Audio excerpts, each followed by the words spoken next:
Ik moet echt scheiden als een bier, jongen. Ik ben dik over de helft nu. Mannen, goed gedaan. We hebben de eerste ronde gekanteld.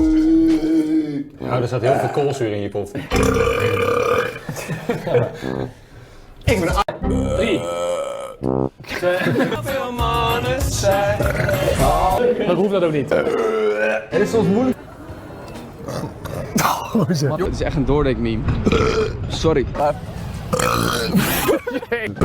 En waarom zijn het eigenlijk zulke tering voor druiven? Wat een fucking grote bak. Heb je dat nu niet? Snap je? Lekker een boertje in je eigen wijnfles. Eigenlijk maar één absolute loser die wat onopvallender te werk gaat. Milo. Je bent er bijna. Er gaat helemaal niks uit. Ja, dat gaat het meest vies zijn allemaal. Op, vriend. Lekker. Lekker man, heel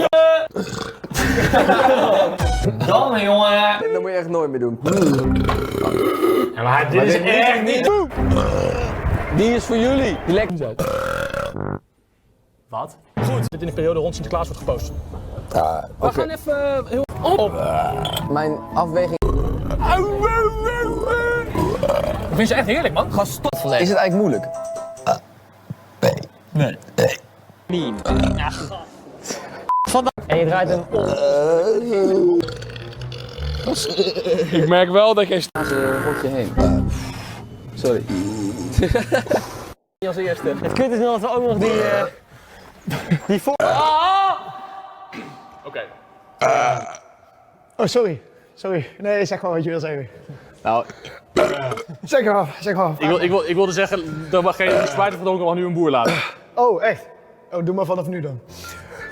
Nee, komt niet echt veel. Het is echt een bizar heftig beroep, man. Ik heb bij dit beroep dat ik heel blij... Wat heb je gedaan? Je hebt een punt. Den Haag. Dat is serieus goed, man. Gezondheid. In de... Ja, willen jullie dat? Wat heb je echt besteld? Rob, ik vond het fantastisch. Oké. Jongens, ik ben het niet eens in dit keer. Het is echt ongelooflijk. Gadverdamme, ik kom eens op de zucht.